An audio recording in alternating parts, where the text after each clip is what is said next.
inflicting this. Can you tell me where is the public crisis for this? What has happened that has resulted in schools having to enforce this on children? What has happened? So Are we opening our front doors and people are dying? What has happened that this needs to be done? Exactly that. We're living in the craziest world, and we need to bring people together this time, not push people apart. And I think teaching children about all the different types of families that are out there. You've got a man living down the road raising his daughters on his own. No one's batting an eyelid, but you put two men together and there seems to be an issue there, and I think that needs looking at. Let's pause for a second and let's analyze this. You'll notice that she asks him an appropriate question. Where is the public outcry for such a policy? Not only that, where are the troubles instigated in our society because of a lack of this policy? And he answers in such a ridiculous manner, because we need to come together. Notice that these persons, they attempt to portray themselves and their inclinations as purely altruistic. That's one of the tactics that are mostly used by demagogues, by charlatans, in an attempt to gain adherence.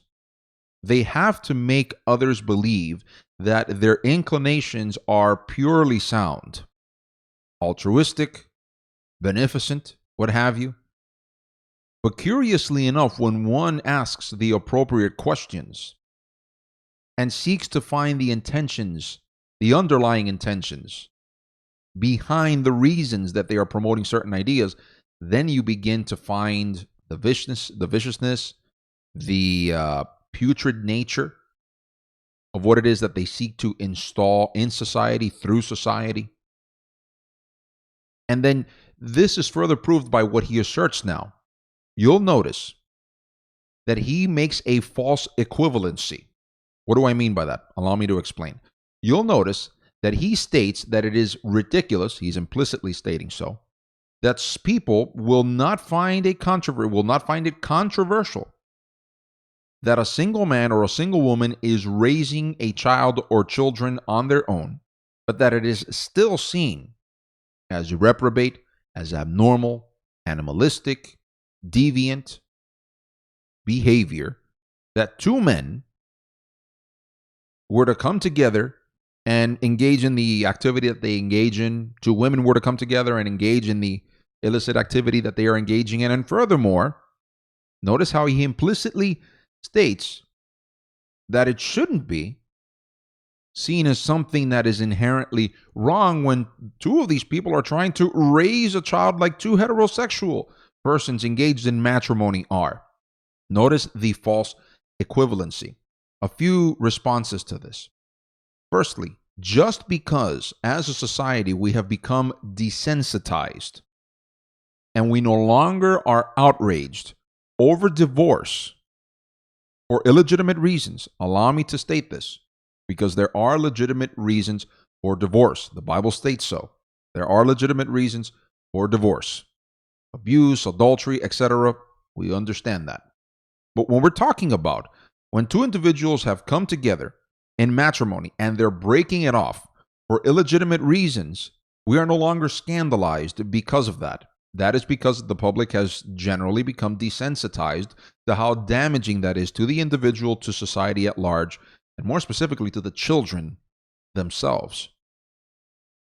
There are studies that even prove this, that children that come from two-parent households are more likely to become successful in life than those that come from single-parent households. Right now, we have a fatherlessness epidemic in the United States.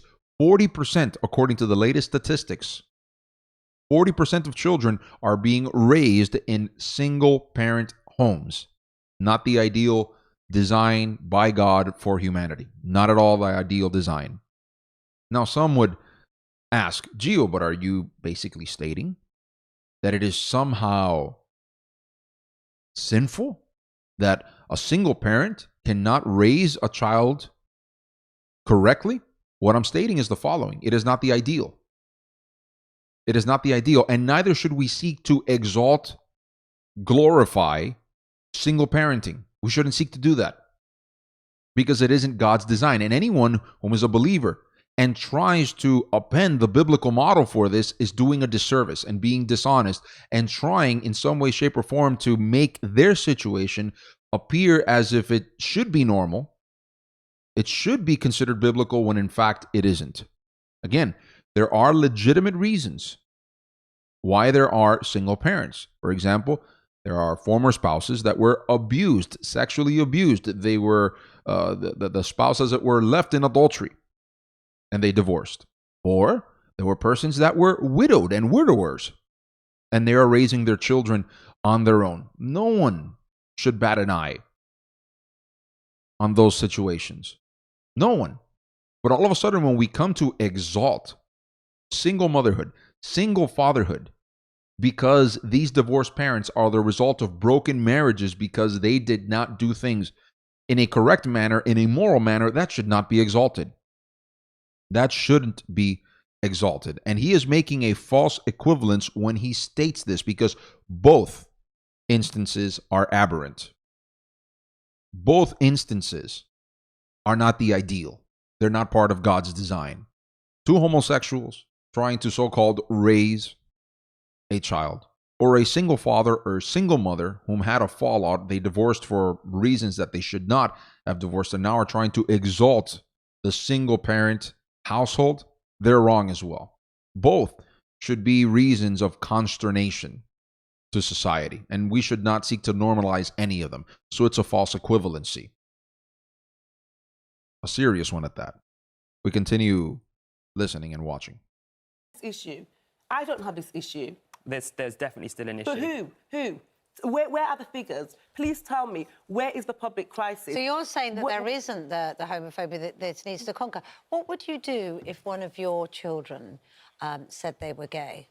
All right, let's pause here because I have to comment over this. I was hoping that we would be able to cover this during this edition of the podcast, and we will be able to, obviously. This is a question that is mostly asked, almost exclusively, if you think about it, of Christian parents.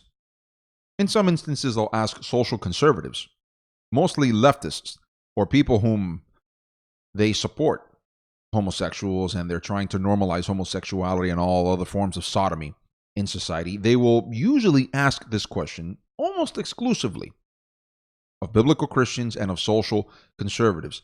Firstly, let me point out the following by using a rhetorical question.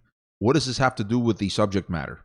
If we're debating whether or not school children should be forced to listen to homosexual agendaed items, what does this have to do with that subject matter in particular? What does it have to do with that topic? It's all about the narrative. Allow me to explain. As I began to explain during the previous podcast episode, the media is interested in advancing a narrative, in particular, a narrative that is sensationalistic and a narrative that allows them to inculcate their ideology in the minds of the populace. In particular, leftism. The statistics, again, they prove this. How many reporters, journalists, or so-called reporters and journalists, give their money to, here in the United States, to the Democratic Party versus the Republican Party? Disproportionate amount. Give funds to the Democratic Party, which tells you, showcases to you that there is a certain bent, a certain inclination on behalf or from those people that participate in the world of so-called journalism.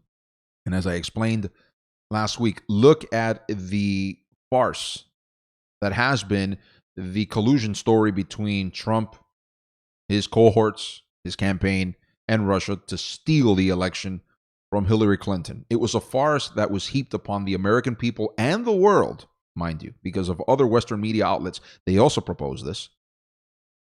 They also proposed this theorem for more than 2 years. And guess what? They came back empty-handed, and it proved to a lot of people that the media is interested in propagating a narrative, not the truth. A narrative that fits, that is encapsulated somehow by their ideology. That's what they're trying to do. In the same vein, notice that she is asking the very same question.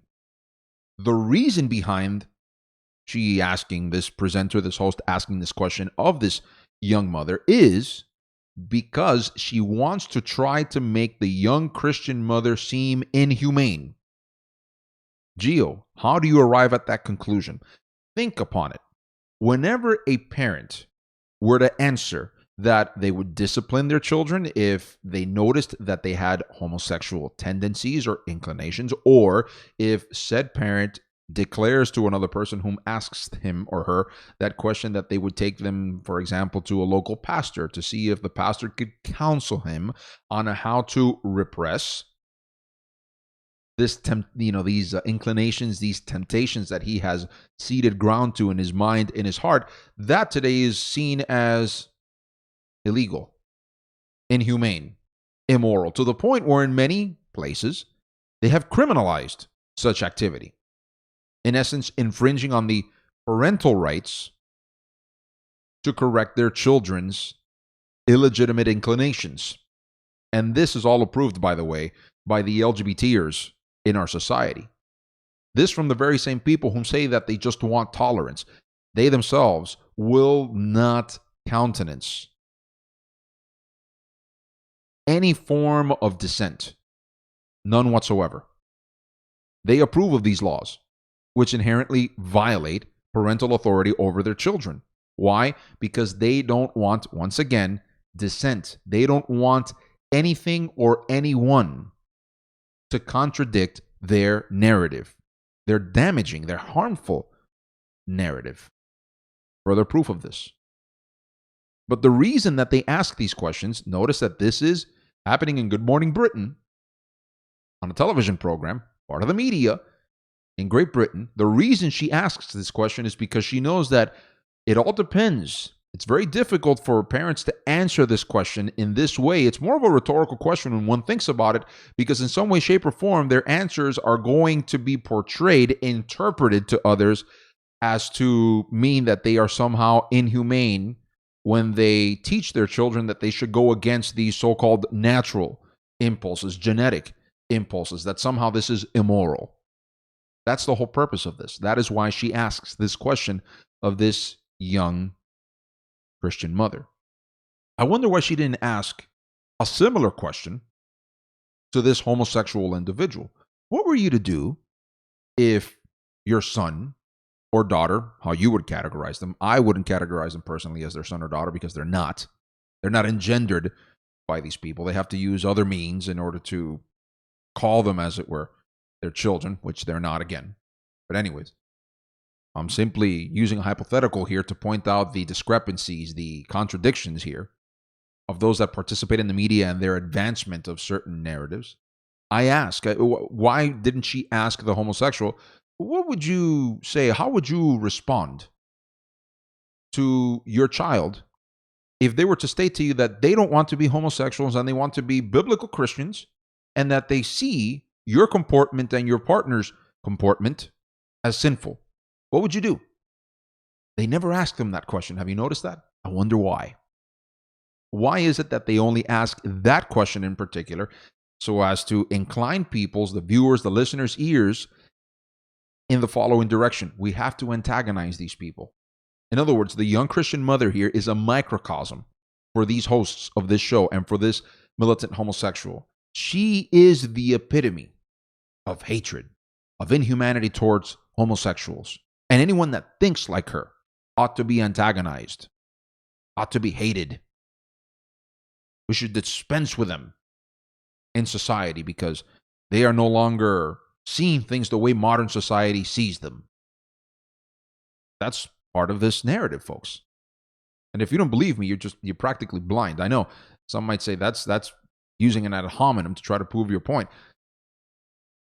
If you think about it, what other explanation is there to justify that sort of question?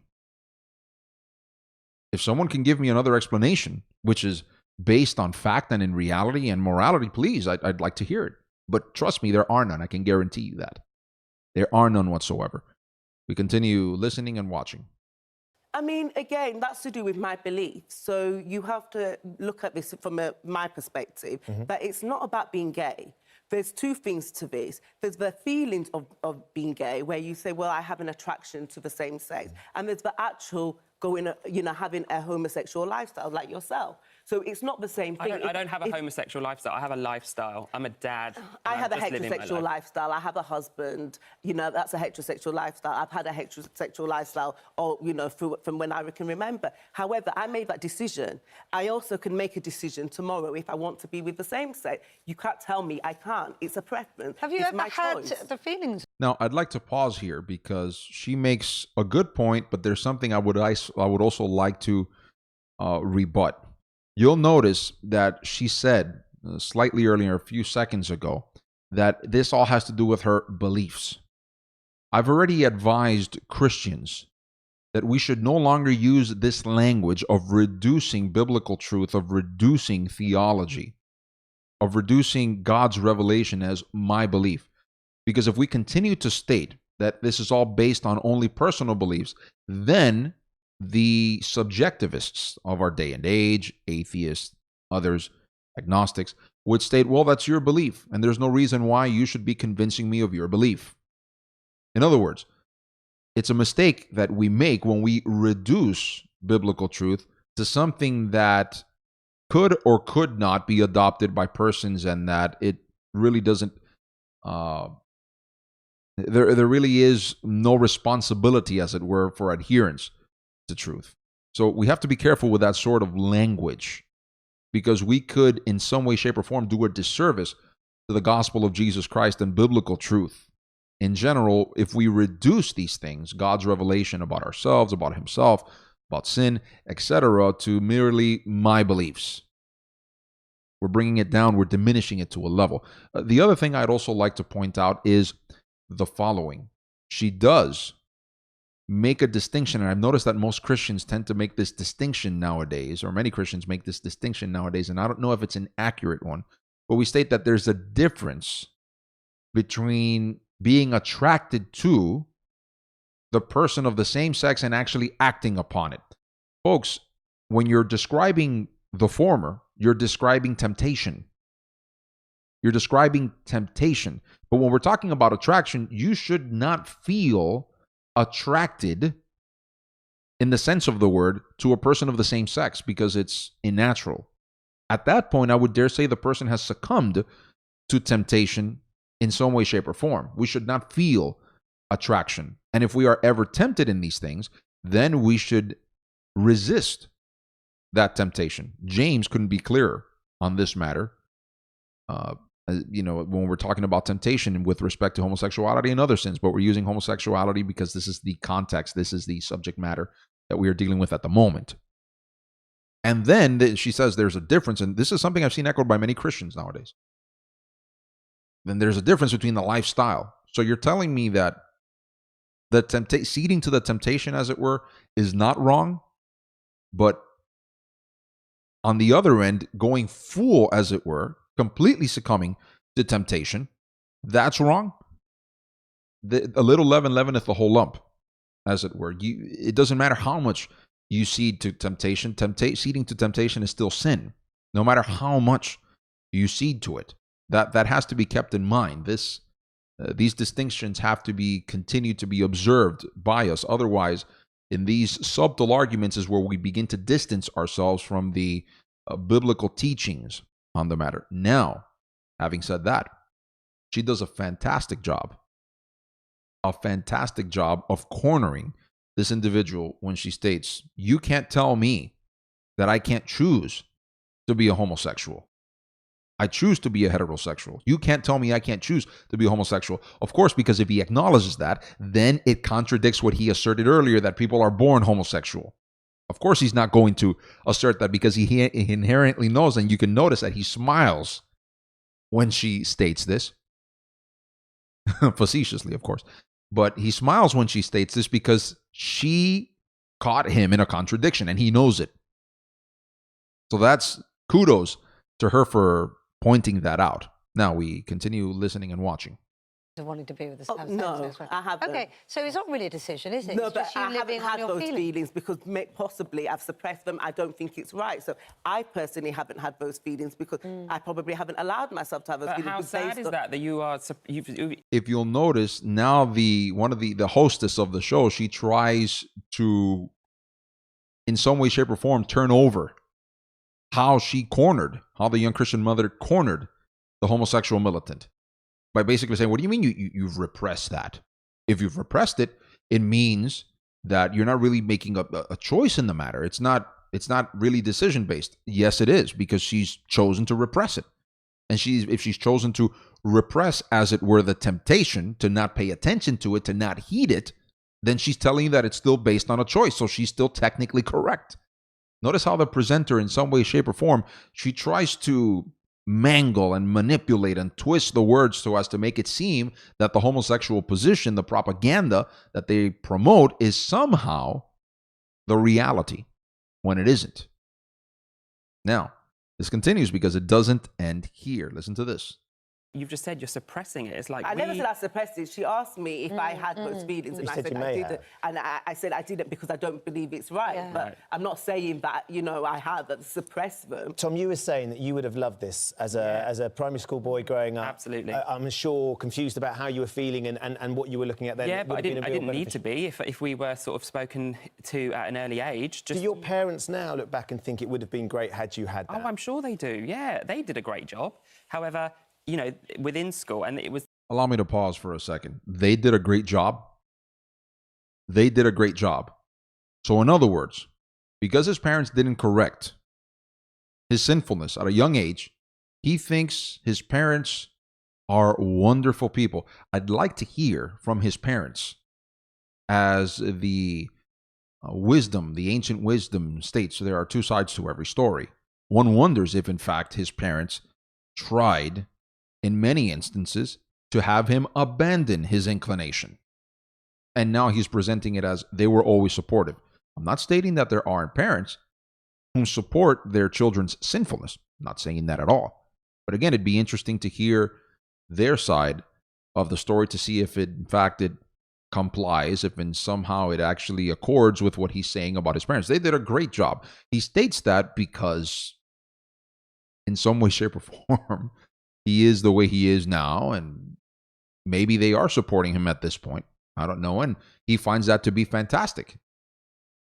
Meaning, in some way, shape, or form, that it's all about his capriciousness. So long as his parents approved of his capriciousness, they did a great job. But if somehow they were to contradict him, then they would have done a horrendous job, according to him. Also notice, I'd like to note here, that the presenter, the host of this show, is somehow feeding this man softballs in the form of rhetorical questions. It would have been great. Don't you think your parents would have been pleased if this would have happened, if they would have taught you this, if they would have affirmed you and persons like yourself in school? It's evident, folks, that this host is actually in favor of what this militant is advocating for. It's obvious. Instead of asking him difficult questions, as we have been analyzing through the last episode and this episode, of how this infringes on parental rights, how this runs contrary to nature, etc., instead of asking him the difficult questions to see if, in fact, which is what journalists are supposed to do, they're supposed to do this. They're supposed to ask difficult questions to see whether or not there is merit to what the person is advocating for, through print, through television, through audio, etc. No, he continues to ask him rhetorical questions supporting the homosexuals' thesis that this should be the policy in Great Britain, that all children should be forced to listen to the subversive propaganda of the LGBTers. Further proof of what I stated beforehand. The press is in the tank, as it were, is firmly grounded on the position that they are going to advocate for leftism, for the sodomizing of children, and everything associated with that through the means that they have available to them. In this instance, television networks, periodicals, what have you. Further proof. We continue listening and watching. The 80s, the 90s, a different time. It's not an excuse, but, you know, this is why I started my Instagram. I've called myself the unlikely dad, but actually, I've sort of realised I'm not so unlikely. We're all sort of the same, and we're all on this journey together, be it gay, straight, bi, whatever. Does your children have a mum? He has a birth mum. Right, okay, yeah, he's adopted. Okay, so in that sense, you know, my child was being shown posters about 2 mums, 2 dads. I don't agree with that. Why should my child, before he's actually learned about how he came into the world, already be taught that he could possibly have 2 mums or 2 But dads? is he being it's taught not that- true. But he It's hasn't. not on it. Folks, she makes a wonderful point.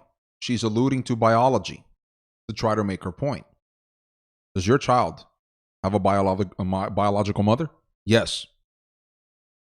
Then everything you've said up until this point, we should discount, because what you're doing is not part of nature, not biological, not normal. Why? Well, think about it. She's inherently pointing out to a truth. You need one father, one mother in order to reproduce. You can't say that that which cannot reproduce is normal, because it runs contrary to nature.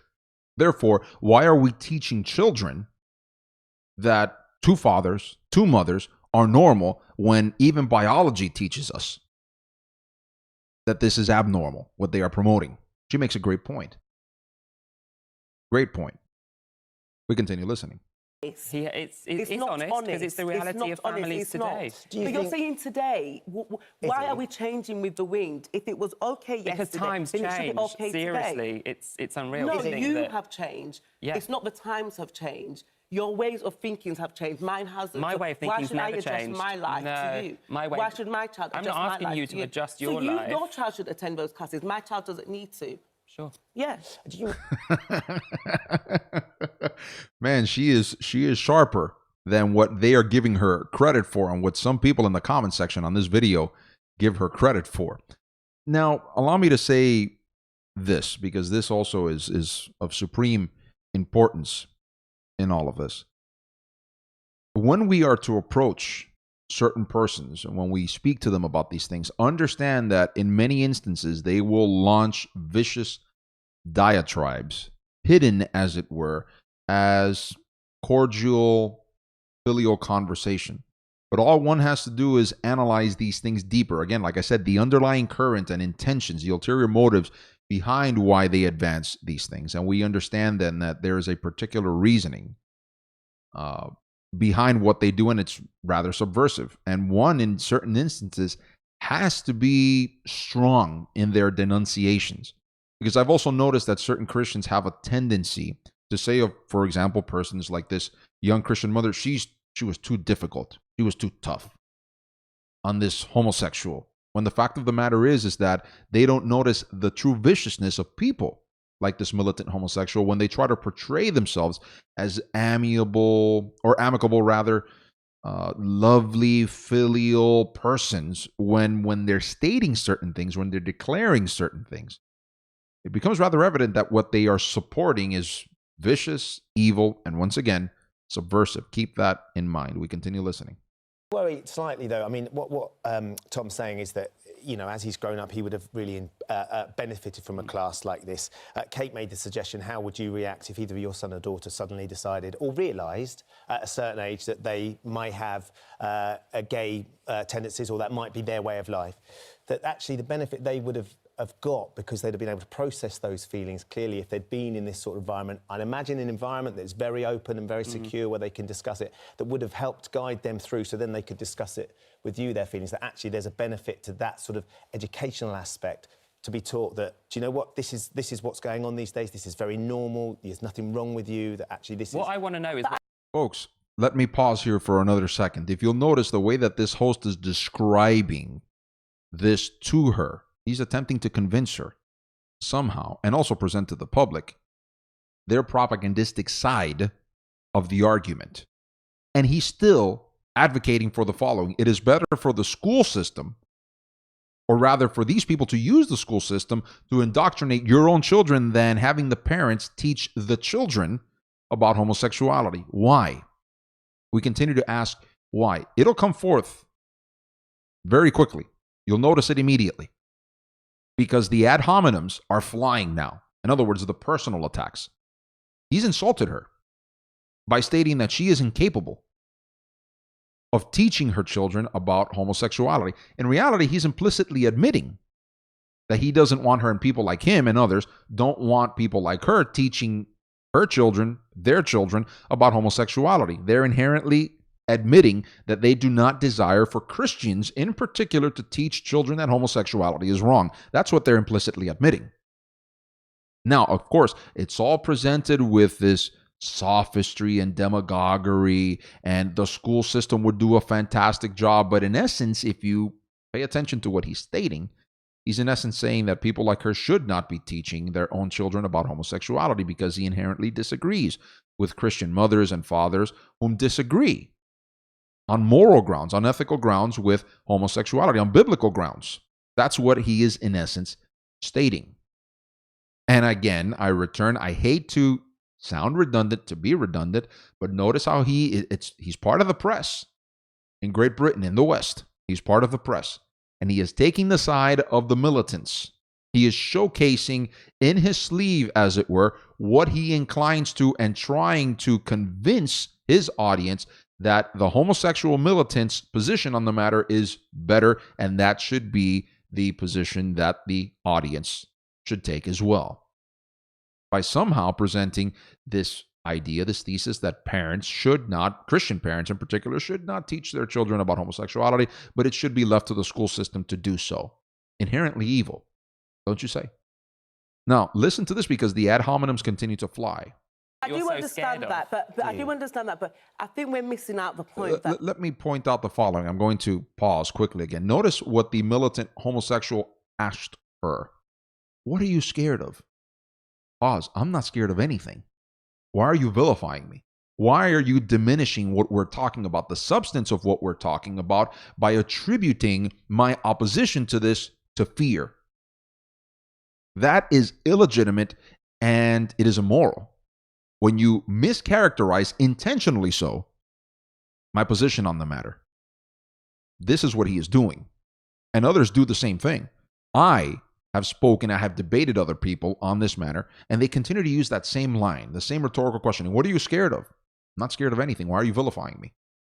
Why are you diminishing what we're talking about, the essence of what we're talking about, by somehow attributing my opposition to this, making it seem as if it's based on fear? Have you ever heard this phrase before, uttered in movies or music or literature? People are generally afraid of what they don't understand. What an inherently stupid idea. What you don't understand, you're ignorant of. You're not scared of it. You're not scared of it. You're not scared of something unless there is something to be genuinely afraid of because it can cause you damage in some way, shape, or form. That which I ignore, I simply ignore. Now, I can speak on something which I ignore, which will publish my ignorance over the matter, surely. But when we're talking about this issue, it has nothing to do with fears, and that's what is guiding Christians or impulsing, pushing Christians to their opposition to homosexuality. No, that is a mischaracterization, a blatant mischaracterization of the Christian position on the matter. Completely blatant. Now, let's continue listening and watching. There's this idea that because people are objecting for it to be taught in school, then people's ideas of homosexuality are somehow homophobic. How do you know that in terms of my child's life, we go to church every Sunday and my child goes to Bible school? How do you know that these things are not discussed? How do you know that if my child ever said anything like that, how do you know that they wouldn't be in an environment where people will still show the love? I think you said that there was right and wrong, and you think that a heterosexual relationship is right and a gay relationship is wrong. And that's your belief. That's your religious beliefs. Right. Okay. So your children are going to pick up on that, aren't they? Did you notice? No, it's not. Did you notice that? I'm sorry. I know I slightly interrupted here. But did you notice that? Did you notice the two questions from the hosts? But your children are going to pick up on that.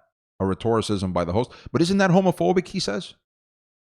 So what I've proven up until this point, what I've stated up until this point is proven. Both of these hosts are actually in the pockets, as it were, of the militant homosexuals. Notice that they are advocating for this to be forcibly taught to children in Great Britain and elsewhere. And also for usurping parental authority, not allowing parents to teach their children about the Christian position on the matter. Notice the rhetoricism by the hostess when she says, but your children are going to pick up on that. And what's it to you? Why are you opposed to my teaching my own children, whom I have engendered, their mother gave birth to them. We sustain them. We teach them. We educate them. Why are you so opposed to my teaching my own children? They're not your children. They're my children. What the Bible says about homosexuality. Who are you? Who is the school system? And then notice how the host of the show states, but isn't that homophobic? Folks, I told you from the very beginning. Eventually, when you corner them enough, they have to admit that their viewpoint on the matter is inherently anti-Christian. So now the Christian position on the matter, the Christian teaching on the matter that homosexuality is a sin is homophobic. They're proving it. They themselves are admitting this. Let's continue listening. Homophobic. It's centering our beliefs on the relationship of a male and female. That's how our children came into this world. That's how all the children come into this world. So no, it's not homophobic. It's just life. However, my child will grow up with that understanding. So people, ask, well, what would you do? What would you do? But at the same time, if you've been brought up like me, like my husband, like our families have been brought up with that idea, our culture is all to do with that. The idea of being gay or anything else that's different, your children will already know, in a sense, of how confident they can be because of all the other teachings. It's not all based on sexuality. There's other teachings within Christianity that will teach them confidence of how to deal with things when they are different. So that is how you'll deal with it. Okay. What do you think? I just want to know, I think one thing we need to do as well is, and we've touched on it a little bit, is we need to stop associating with your sexuality with sex. Sorry, folks, I have to stop. I have to stop. This is one of the most ridiculous assertions I've ever heard in my life from any militant homosexual. We have to stop associating sexuality or sex with your sexuality. What? Why call yourself a homosexual then? Why define yourself by whom you are attracted to and engage in coitus in? Because that's what you ultimately define yourself as, a homosexual. Gay, as they talk nowadays, it's that term has been redefined, unfortunately, by these persons. Intentionally so, might I add. Notice what he just affirms, and that the main purpose of their promoting themselves as normal is because they want homosexuality, as it were, to be viewed as normal. What? More sophistry, more charlatanism, more demagoguery from persons such as this. I'm telling you, it's the contradictions are so blatant. I don't understand how many people don't. Actually, I was going to say, I don't understand how many people cannot discern this. Fact is that if you're not practiced in discernment, people like this will be able to fool you. Let's continue listening. We're ending this now. Because I want to know what you're so scared of. Because you come into my house. So what do you think goes on in my house with two dads and a son? We are wiping bums, we're wiping tears, we're waking up in the middle of the night, we've got Cheerios all over the floor. It's not my business. We are just a normal family. But it's not I'm not taking that away from you. What I feel like you're taking away from me is I'm not trading on your rights. You are still able to be a dad, you're still able to live your family. I want to know why you're trading on my life. I want to know what you're so scared of. I've said to you, there is no public crisis. Not scared at all. So why do you feel you... Question to ask you. She turned the tables perfectly on him. This is the way that you debate these people. You have to be stern with them. Because notice, he tries to equate what he and his homosexual lover are doing with respect to their child, which is, just to think about it, is nauseous, nauseating. Nonetheless, notice how he's equating himself to heterosexual couples. What we do is the same thing that heterosexual couples do. No, because the principal, let's call it, thing that drives you in your life is sexualizing absolutely everything according to your lasciviousness, including the children, including those children. That's what this whole social engineering process is all about. Normalizing your aberrant behavior and teaching others to think that it's normal. Might I remind the listeners, the viewing audience, that not too long ago, there was an instance that was widely reported on in the United States. I think it was in New York, if my mind does not fail me, where there was a mother and a father, I think it was a mother in particular, who was dressing her child up of the opposite sex, an 11-year-old, and taking that child to homosexual strip clubs. Yes, that happened here in the United States. And when Child Protective Services went to investigate, they said, we see nothing wrong here. Yet recently, a North Carolina man, whom I think had been evicted from his property, left his fish abandoned in a dirty tank. Evicted from his property, keep that in mind. North Carolina police in that particular borough, they charged the man with animal cruelty. Yes, animal cruelty, and I think a $4,000 fine that he had to pay, along with, if I'm not mistaken, some jail time. Also, let us remember the case that happened, again, if I'm not mistaken, if my mind doesn't fail me here, in Arizona, where a mother and father, whom are opposed in some way, shape, or form to certain vaccinations, they took their child to see the doctor whom was running a high fever. And the doctor said, you should go and take him to the emergency room, because it might be a case, I think, if I'm not mistaken, of measles. Once the parents were on the way to the emergency room, they contacted the doctor and informed the doctor that he was feeling rather well. He wasn't, that the fever had diminished. He was playful with his brothers and sisters once again, and they were not going to take him to the hospital because there was no need. Child Protective Services showed up, and the state stripped away the children from the parents, and they have yet to see their children whom are staying with the grandparents. This is twisted. This is immoral. These are the things that happens when a generation, when a society loses its moral compass. We protect more the life of a fish than the lives of children. This is what occurs. Now, she turned the tables on him perfectly. Perfectly. What are you so scared of? He seems to have something to fear. That's why he is attempting to have the state usurp the authority of the parents to teach their children about homosexuality, because he doesn't want the Christian ethic taught to children. He only wants the militant homosexual position to be indoctrinated into children. That's what he wants. She turned the tables on him, and I'm glad she did. Let's finish listening and watching this. Me to push this. If you are able We're not to pushing things. We're not pushing things. We're educating on society. There's no agenda. No agenda. We just want to. It's society. If you use taxpayers' money to force something in a school, that's an agenda. You call it the government has called it an action plan. It's an agenda, because you're using taxpayers' money to push this in school. There are so many other things that we need to be centered on right now. She makes an excellent point.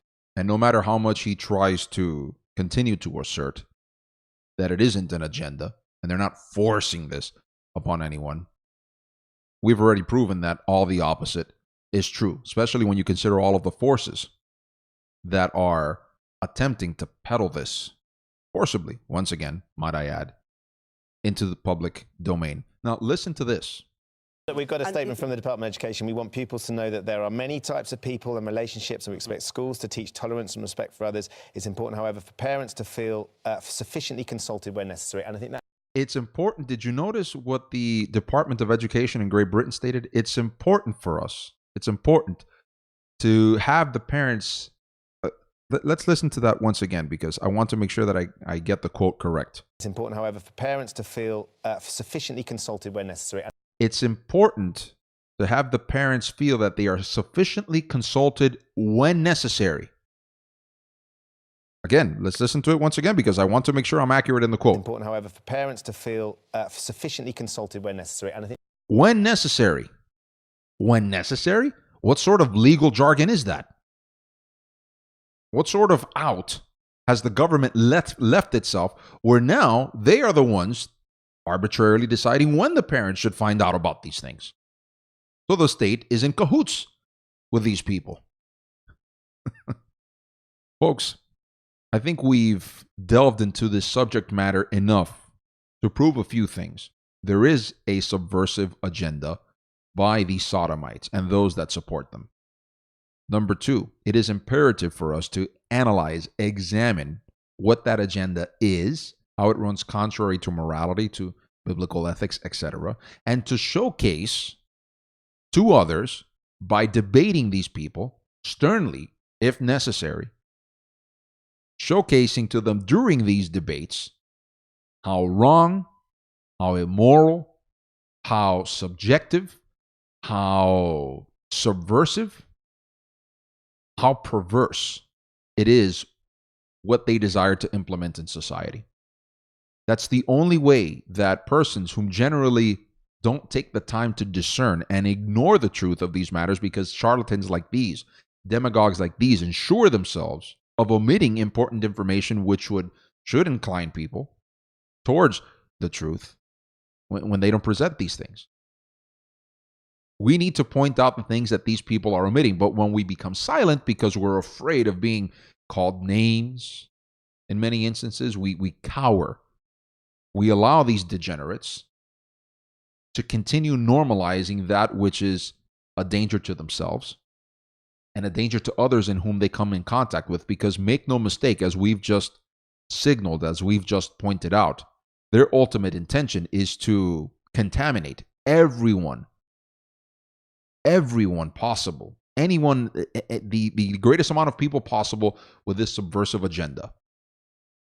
And then those whom are most likely to be in danger, especially in physical danger, are the youth. Because, as has been repressed before by many government institutions and the media itself, there are various reports of instances where these people, these depraved persons, it is no longer enough for them to engage in these acts of sodomy with adults. Their depravity continues, and they try to practice it with children. NAMBLA, the North American Man-Boy Love Association, they stated as much after the Obergefell decision. This is not the final frontier, I'm paraphrasing, as it pertains to homosexuality. The next step is to normalize adult-children sexual relationships. Investigate it, and you'll see that I am not wrong. Folks, this is all the time I have left for this edition of the podcast. I hope that it has been informative, edifying in some way, shape, or form. Please remember to subscribe to the channel. And again, subscribe also to the website, godcblog.com, giodcblog.com. Subscribe directly through the website to receive our email updates.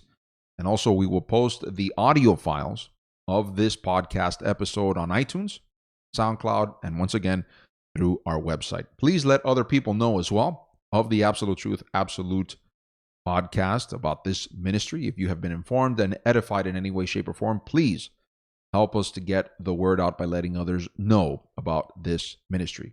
Questions, comments? Gio, J-I-O, at giodcblog.com. Gio, at giodcblog.com. That's all the time I have left for this edition. Thank you so much for tuning in. Until the next occasion that we meet, and the Lord shine his face upon you. Godspeed.